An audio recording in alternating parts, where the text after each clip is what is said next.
Psalms. Okay, so ito yung ating magiging tuon siguro for the coming months. Actually, baka medyo mahaba po ito dahil iisa-isahin po natin lahat ng mga penitential psalms. Start lamang po tayo with Psalm chapter 6.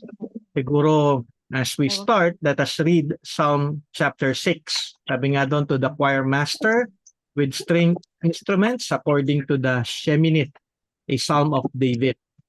O Lord, rebuke me not in your anger, nor discipline me in your wrath.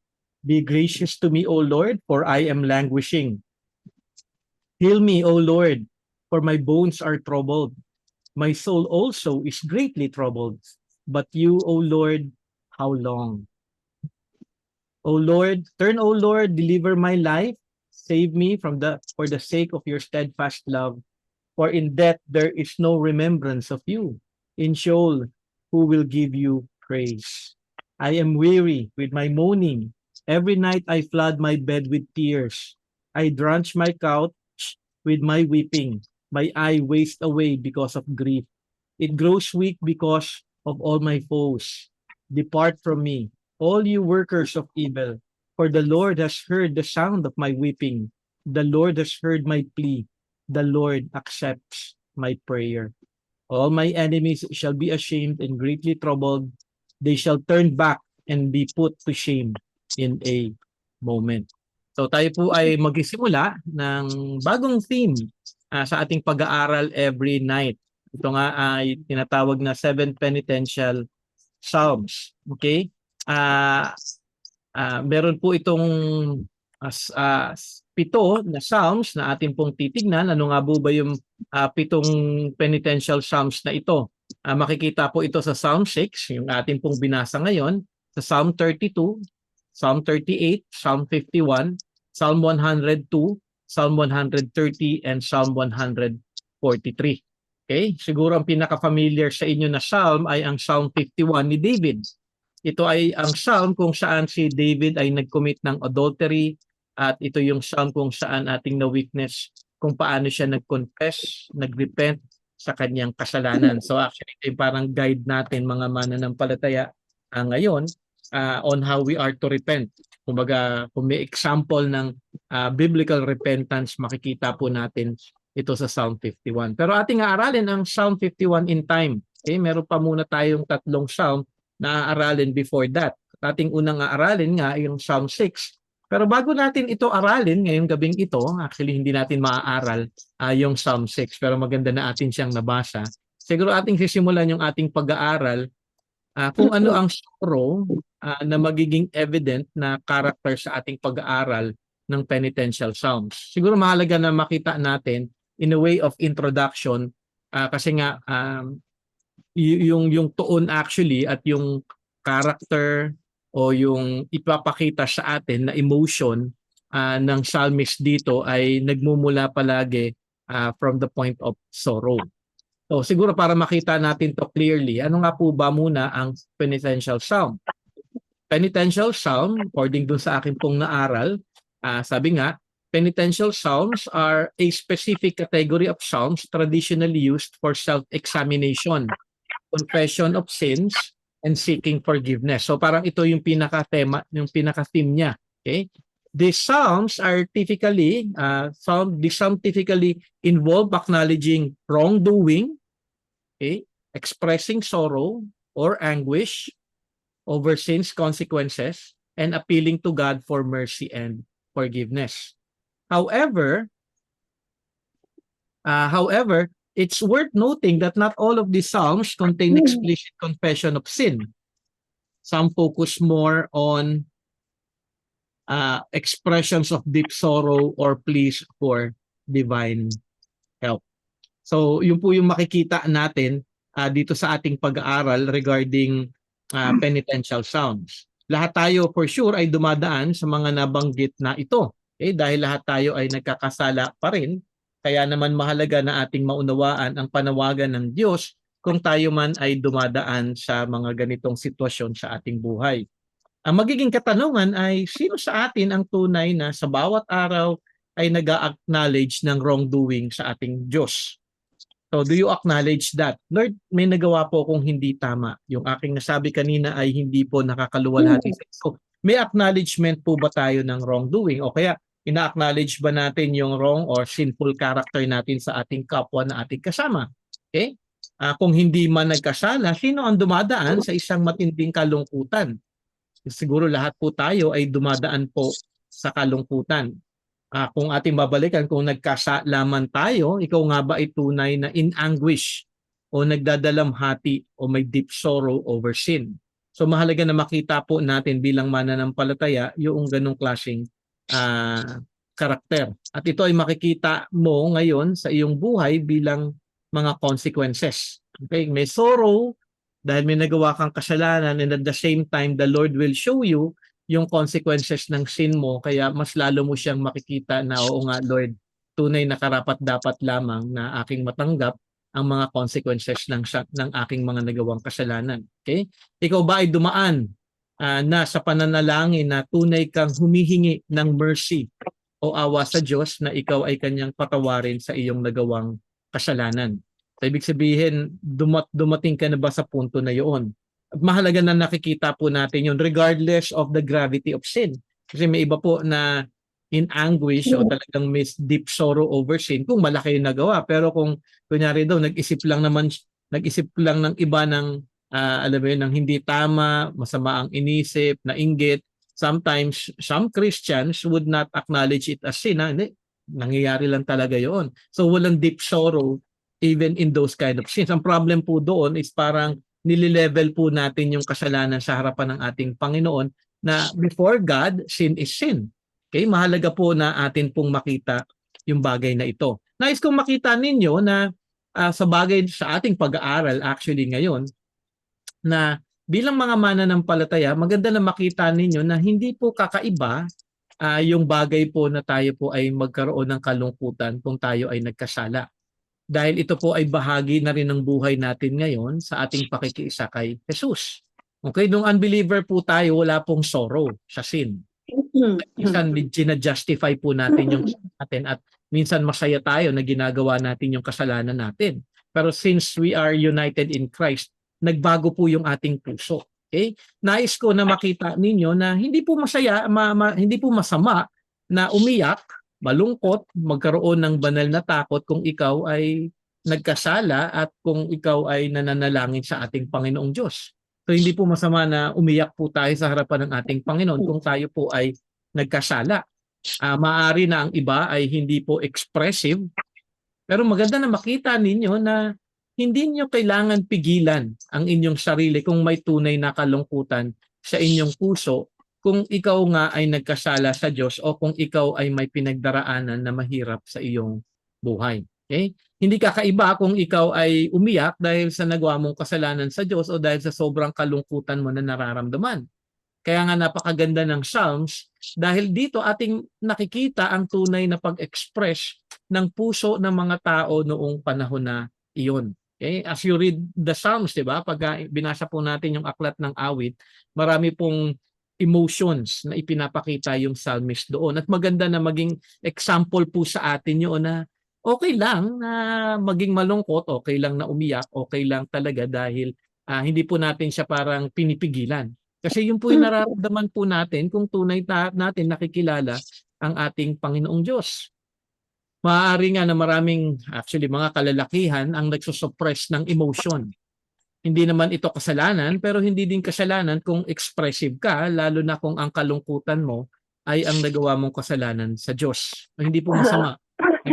Tayo ng expressive emotion. Okay? Para sa akin hindi kawalan ng pagiging lalaki ang umiiyak po kung tayo man ay nagkasala sa Diyos. Pero kung inyong titignan ang inyong buhay, marami pong pagkakataon na expressive ang isang tao sa iba't ibang pagkakataon. Okay? So, pero pagdating po sa kasalanan ay parang okay lang. At minsan kapag nakikita po ninyo yun sa inyong buhay, ay medyo magtaka po kayo kung bakit ako nalulungkot dito. Okay? Siguro let me help you to picture that in life. Okay? Siguro kung sports buff po kayo at mahilig kayo sa sports, o kaya kung mahilig kayo kunyari dahil US Open ngayon, may favorite kayo na team o kaya NBA or kung anong sportsman ito. Kunyari daw, pumasok siya sa finals, tapos natalo, tapos nalungkot ka. Okay, alam mo, sobrang lungkot ka na dahil natalo yung favorite team mo. Parang nakakalungkot kung mas nalulungkot ka sa mga ganong bagay kaysa malungkot ka sa nagawa mong kasalanan. Okay? Hindi ko sinasabi na masama o kasalanan ang malungkot kung natalo yung favorite team mo. Pero kung ikukumpara mo ito sa kalungkutan sa nagawa mong kasalanan at mas malungkot ka pa doon, medyo may problema po sa iyong puso na kailangan mong tignan din. Okay? O kaya may sitwasyon na hindi mo inaasahan sa buhay. Okay? Kunyari daw, na-cancel yung flight mo somewhere na pupuntahan mo, o kaya na may nangyari na hindi maganda, na merong bagay na nawala sa inyo in some way. Lahat ng mga bagay na ito ay maaaring nakakalungkot. Kaya kung may favorite artista ka or someone, tapos may nangyari sa kanya, minsan lungkot na lungkot ka pa doon kaysa maging malungkot ka sa nagawa mong kasalanan. Okay? Lahat po ng 'yon, hindi ko sinasabi na hindi nakakalungkot. Okay? At hindi naman po na kasalanan o masama na malungkot sa mga bagay na 'yon. Pero ito ang maganda na makita ninyo bilang mga mananampalataya. Ikaw ba ay nakakaranas din ng tunay na kalungkutan kapag ikaw ay nagkakasala? So i-check po ninyo 'yun. Kunyari daw, naging suplada ka o kaya naging mayabang ka sa iyong pananalita. Meron bang kalungkutan na nasabi mo ito, naisip mo ito, nagawa mo ito, o mali ang iyong motibasyon na hindi nakakaluwalhati sa ating Panginoong Diyos? Okay? O wala lang kung ikaw ay may nagawang hindi nakakaluwalhati sa Diyos. So i-check po ninyo ito sa inyong buhay. Okay? Kaya tamang ang nakakaalam nito at ang ating Panginoong Diyos. Ngayon, ang magiging question ay paano, Brother Jay, kung wala akong kalungkutan? Okay? Na nararamdaman kung may nagawa akong kasalanan. Maganda na ito ay ilapit mo kagad sa ating Panginoong Diyos at hingin ninyo ang kanyang tulong na tunay ka na maging aware sa kanyang kabanalan at sa iyong nagawang kasalanan laban sa kanya. Hindi naman ibig sabihin nito ay wala na kayong gagawin kundi ang malungkot, okay? Dahil palagi naman tayo nagkakasala.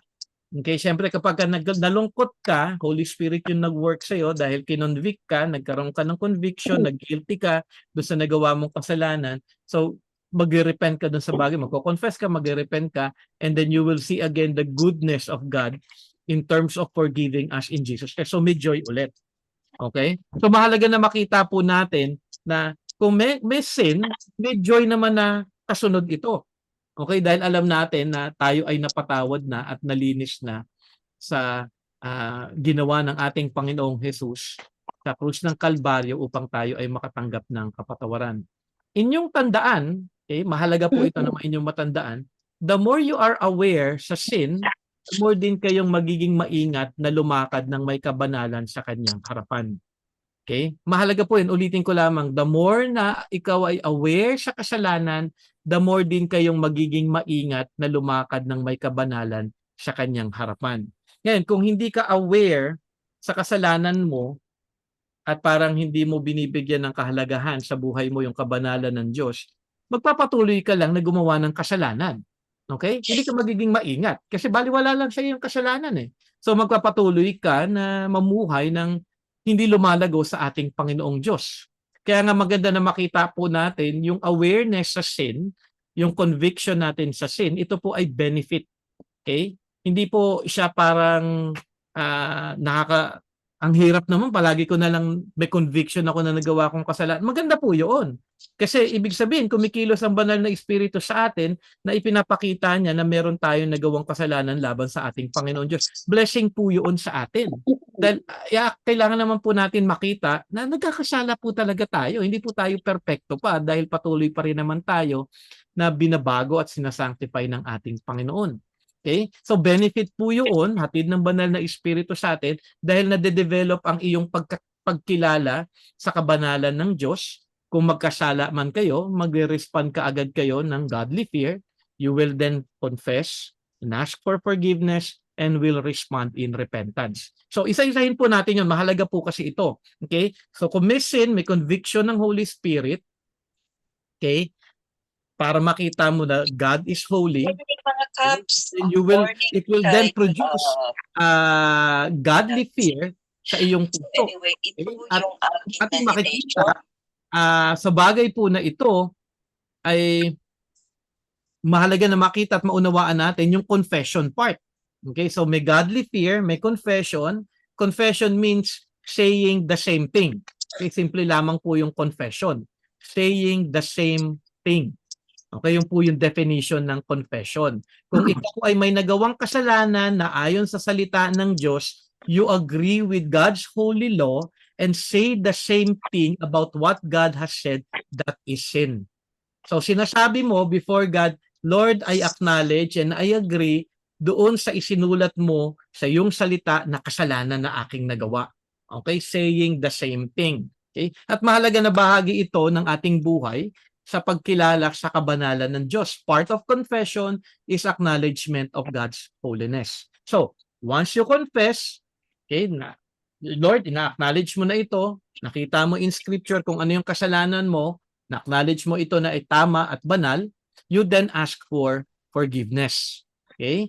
And after asking for forgiveness, kasi nakita mo na yung kasalanan mo dahil pinakita sa iyo ito ng banal na Espiritu. Holy Spirit works in the Word of God to bring us to confession. Tayo bilang ngayon mga mananampalataya, alam natin na ang pangako, alam natin ang pangako ng Diyos sa atin kung tayo man ay nagkasala, tayo ay kanyang patatawarin sa ating mga kasalanan dahil kay Kristo Jesus. So you confess, you ask for forgiveness, and then we hold on to the promise of God that He will forgive. Okay, so babalik ngayon tayo doon sa 1 John 1:9. To those who will confess, He will cleanse us and forgive us from all our unrighteousness. Okay, dahil kung ikaw ay magko-confess, may kapatawaran. At ngayon tayo ay hihingi ng kapatawaran. Psalm 51, katulad ni David. Okay, nagkasala siya, humingi siya ng kapatawaran sa kanyang mga kasalanan. At dahil sa ginawa ni Jesus ay napatawad tayo, tayo ngayon ay magre-repent na sa ating mga kasalanan. Okay? Repentance mean turning away from sin and turning to Christ in obedience. Okay? Malinaw? At mahalaga po na makita natin yan. Importante po ito na makita po natin. So kung tayo man, ulitin ko, tayo man ay magkasala, the Holy Spirit will bring conviction and guilt in our hearts. Dapat tayo mag-respond in humility na, Lord, oo, nagkasala po ako. Magko-confess ka ngayon. Saying the same thing na, Lord, kung kunyari daw, nag-lie ka, Lord, lying is sin. I acknowledge that I have lied against someone and I have sinned against you. Lord, forgive me of the sin that I have committed. And thank you, O Lord, because you have promised that if I will ask for forgiveness, you will forgive. And now, Lord, thank you for the forgiveness that I have received in Christ. Help me to turn away from sin and help me, O God, to truly obey you and to truly submit to you and love you. So, yun po yung mahalaga na makita natin na proseso natin araw-araw. Okay? Kaya nga, di ba, sabi ko nga, the Christian life is a life of repentance. So, if we repent, the Lord will forgive. At sa ating pag-aaral, okay, ilang beses ko na po siguro itong itinuro at ngayon siguro binibigyan ko siya ng clarity sa atin kung ano nga po ba yung biblical na makikita natin in terms of confession, repentance. Mahalaga na lumalim po kasi tayo sa ating pag-unawa in terms of yung application po ng truth sa ating buhay. Pero ito, okay, alam na natin ngayon yung biblical way of coming to God. Pero minsan tatanungin pa rin natin, pero Brother Jay, bakit kaya wala akong sorrow sa sin? Okay? So alam na natin kung paano, pero maaaring ang naging question ninyo, bakit kaya Lord wala akong sorrow?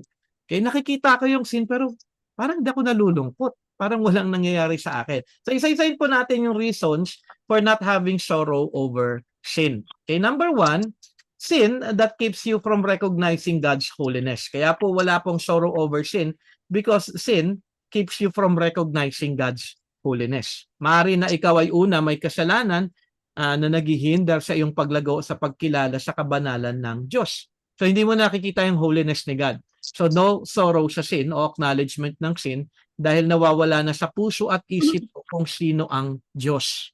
Problema po yun. At most of the time, yung po yung temptation sa atin ng kaaway na hindi, okay lang yan. Okay, so nababaliwala po yung kabanalan niya. Ang Diyos po napakabanal po niya at galit po siya sa kasalanan. Okay? To balance that, maaari na may iba din na nag-acknowledge naman palagi ng nagawang kasalanan, pero kung walang tunay na response ng fear and obedience, baliwala din yung pag-acknowledge mo sa sin. Okay? Kasi may iba, kasalanan, nagawa ko yan. Oo, sabi, acknowledge nila intellectually. Okay? Intellectual assent lang.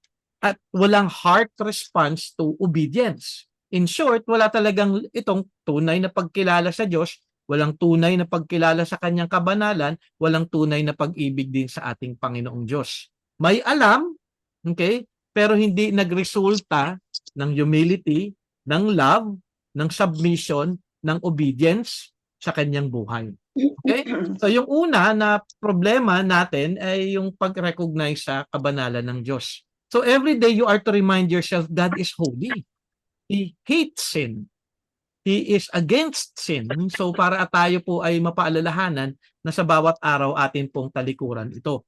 Pangalawa, okay, na reason kung bakit wala po tayong sorrow sa sin, because sin, okay, prevents you from seeing the beauty of Christ's salvation. Okay? Binubulag po tayo ng kasalanan upang hindi po natin makita at makalimutan natin yung kadakilaan at kagandahan ng ginawa ni Jesus upang ikaw ay mapatawad. In truth, parang ganito yan sa buhay kung walang sorrow sa sin. Naligtas ka at naging masaya ka sa biyaya na iyong natanggap sa kaligtasan, at para sa ibang mga mananampalataya, sapat na yon. Kaya ang importante, napatawad na naman ako, okay na yon, then mag-move on na siya sa kanyang life. Tapos hindi niya na pinapaalalahanan sa kanyang buhay yung napakagandang ginawa ni Kristong kaligtasan sa kanya. Okay? Parang sinasabi ngayon ng mananampalataya na ito na, Lord, thank you, niligtas mo ako sa kasalanan ko, then move on na. Kung may sin, okay lang. Kasi napatawad na naman ako, past, present, future ng aking sin eh. So, kung if ever man, sige, mag-repent na lang ako. Kung nagawa ko ulit yan, mag-repent na lang ulit ako. Pero patuloy pa rin sa kasalanan. Okay? Walang desire to grow more in knowing and deepening your understanding of God, lalo na sa ginawa ni Kristo Jesus. Kaya walang paglago sa pagkilala sa kabanalan ng Diyos, walang pagkamangha kung sino si Kristo at yung kanyang ginawa na kaligtasan para sa atin. Kaya walang sorrow, walang fear, walang acknowledgement kung sino talaga at kung ano talaga yung ginawa ni Kristo Jesus. So, isang sin na ating kinakaharap kung walang sorrow is because we have forgotten the gospel. We have forgotten yung ginawa ni Kristo na kaligtasan sa atin. Pangatlo, kaya walang sorrow sa sin because of your love for sin. Okay, kaya walang sorrow dahil gustong-gusto mo talaga na yung ginagawa mong kasalanan. Mahal na mahal mong ginagawa yung sasabihin ng mga ibang Christian, ay hindi ko naman talaga love yan. Hindi, actually, if you continue to do sin, you love sin. Actually, kung sino yung mahal mo, yun yung gagawin mo at yun yung bibigyan mo ng panahon at oras sa iyong buhay. So ano man ang paulit-ulit na ginagawa mong kasalanan at kahit na alam mo na ito'y kasalanan, yung iba may sorrow kuno pero in truth sa puso okay lang kasi nasa isip niya patatawarin naman ako ni God eh. So okay lang na gawin ko ito. Kasi sabi naman sa 1 John 1:9, if you confess, so magko-confess na lang ako every time na gagawin ko siya. So ginagawang leeway mismo at ginagamit pa minsan yung salita ng Panginoong Diyos para maging rason na gawin yung kanyang kasalanan. Okay? Kunyari daw, kung ang sin mo ay yabang, okay, pride, sasabihin mo na kasalanan ng pride. Pero patuloy pa rin kang mayabang. At dahil dito, ito ay dahil mahal na mahal mo na maitaas ang iyong sarili sa ibang tao. Okay? Ayaw mo na parang mababa ang tingin sa'yo. Ayaw mo na parang mababa ka sa ibang mga tao. Kaya ka mayabang palagi. Okay? So gustong-gusto mo ngayon na maitataas palagi yung sarili mo, pero okay lang kung mababa ka. Hindi naman importante. Ang importante si Kristo yung naitataas sa ating buhay. Kung kunyari daw, pornography ang sin mo, dahil mahal na mahal mo na i-please mo yung sarili mo at nakakakuha ka ng satisfied ako dito eh. At hindi ako nasa-satisfy kay God o kay Christ. So ibig sabihin, mas mahal mo ito dahil you find satisfaction on these things. Kung ang kasalanan mo ay anger, galit, dahil gustong-gusto mo na nagagalit. Okay? Sasabihin, hindi mo ko talaga magalit. Pero kung patuloy ka pa rin at walang pagbabago sa bawat araw na dumaraan, at pag may sitwasyon, galit na galit ka, dahil gusto mo talagang nagagalit. Okay, dahil gusto mo palagi na ipapakita sa iyong kapwa na hindi, dapat ito nangyayari kaya ka galit kasi hindi nangyayari yung kagustuhan mo rather than submitting to what God wants to happen in that situation because He is sovereign. Mas gusto mo ma-please ang sarili mo kaysa ma-please ang ating Panginoong Diyos. At ito actually ay applicable sa lahat ng ating mga nagagawang kasalanan. Kung meron ka na sin na alam mo yun, love na love mo, hindi ka talaga magkakaroon ng tunay na sorrow sa kasalanan. Kailangan mong makita na ang kasalanan ay kasalanan at ito ay hindi nakakaluwalhati sa ating Panginoon Diyos at ihingi mo ito ng tulong sa ating Panginoon na tulay mo itong talikuran. And lastly, lack of growth in your spiritual discipline. Okay, so tatanungin niyo, Brother Jay, bakit wala akong sorrow for sin? Kasi hindi ka lumalago in terms of doing your spiritual disciplines. Okay? Meaning, walang tunay na desire to read God's word. Okay? Walang tunay na biblical prayer. Siguro yung prayer mo, meal prayer, o kaya nag-pray ka lang kapag may sakit, pag may kailangan ka, o kaya may gusto ka, doon ka lang palagi nananalangin. So, hindi yung biblical prayer. Pero puro patungkol sa sarili, patungkol sa gusto lamang. Pero how about praying every day na, Lord, help me to grow in Christ. Lord, help me, Lord God, kung ano man yung weakness mo in terms of your growth spiritually, you pray about it. Lord, mayabang po ako, tulungan niyo po ako na ngayong araw na ito, maging humble po ako. Tulungan niyo po ako na maging patient, maging loving, maging understanding. So, kung ano yung mga weaknesses mo na naghihinder for your growth, pinag-pray mo yon. Ina-acknowledge mo sa Panginoong Diyos na kailangan mo ng tulong ng ating Panginoong Diyos sa mga bagay na yun. Pero kung ang prayer mo puro sarili lang, Lord, gusto ko sana ngayong araw na ito makasakay sana kaagad ako para hindi ako malate. Alam mo yung puro makasarili. Lord, sana magkaroon ako ng bonus. Sana Lord maaprubahan ito. Lord, wala pong problema sa pananalangin ng pagre-request. Okay? Sa ating Panginoon. Pero kung puro ganun lang, hindi ka talaga lalago. Okay? Maaari din naman na establish yung iba. Okay? In terms of spiritual discipline, sabihin naman, Brother Jay, ginagawa ko naman ng lahat yan, pero bakit ganun? Wala pa rin akong sorrow. Maaari nagbabasa ka ng Bible, nagpipray ka, okay? Nag-aaral ka ng salita ng Panginoon, nagpa-fasting ka pa, nagme-meditate ka, at nagpe-fellowship ka, at iba pa.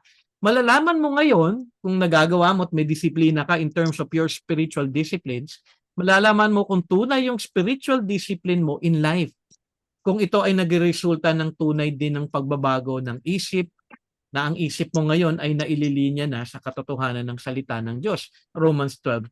Okay? Dati makamundo yung pag-iisip mo, ngayon napapalitan na ito ng salita ng Diyos kung ano yung kalooban ng Panginoong Diyos. So ibig sabihin, dapat may growth. Kung may spiritual disciplines ka, may pagbabago, may transformation, may sanctification na nangyayari sa iyong buhay. Ibig sabihin, malalaman mo kung tunay ang spiritual discipline mo sa buhay mo kung ikaw ay tunay din na lumalago kay Jesus. May evidence in life at makikita ito una ng iyong pamilya. Okay, kasi normally sa family yan eh. Ang family po natin ang tunay na nakakakilala sa atin dahil sila yung kasama natin sa bahay. Dahil no holds barred tayo eh. Sa bahay, kung nagagalit tayo, ang feeling natin sa family natin, hindi, kilala lang nila ako. Yung iba, hindi ako kilalang ganito. So parang most of the time, makikita yan sa family. So kaya ako I talk to families eh. Kunyari daw nanay, tatay, kapatid, kuya, ate. Alam mo 'yun yung ano ba siya sa bahay? Kasi kung ano siya sa bahay, yun yung tunay na siya. Okay? So may pagbabago ba sa buhay niya in terms of yung kanyang relationship with the family? Nakikita ba talaga si Christ? Okay, may paglago ba? Hindi perfection, pero may growth. Okay? Pangalawa, makikita ito sa church. Okay? Pangatlo, makikita ito sa mga unbelievers. Makikita ng mga wala pa kay Kristo yung kanyang buhay na ito'y nasasalamin sa buhay ni Jesus. Okay? Bakit ito magresulta ng sorrow sa sin? Okay? Dahil lumalago ka na sa salita ng Diyos, sa pananalangin, sa meditation at iba pang spiritual disciplines, mas lalo ka na lalago sa pagkilala mo sa Diyos at kay Jesus at sa ministry ng Holy Spirit sa iyong buhay. You then respond sa mga katotohanan na ito ng may pagdepende, pagsunod, at ng may banal na takot na sa ating Panginoon dahil ang desire mo na ngayon ay ang kaluwalhatian ng kanyang pangalan. Okay? This will not be a one-time event but an ever-increasing growth sa buhay nating mananampalataya until tayo ay kunin na ng Diyos. Ibig sabihin, may progressive sanctification.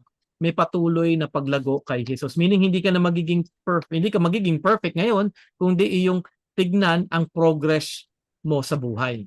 Yung patuloy mong paglago kay Kristo Jesus. So, may paglago ka ba sa pag-ibig sa Diyos, sa kapwa mananampalataya, sa mga taong wala pa kay Jesus, o ang tuon mo lang ba ay ang iyong sarili? As you grow in love for God and others, magiging aware ka ngayon sa actions, sa motivations mo. Kumbaga, i-check mo ito ngayon, did I show love to God? Did I glorify Him? Did I show love to other believers and to those who are not in Christ?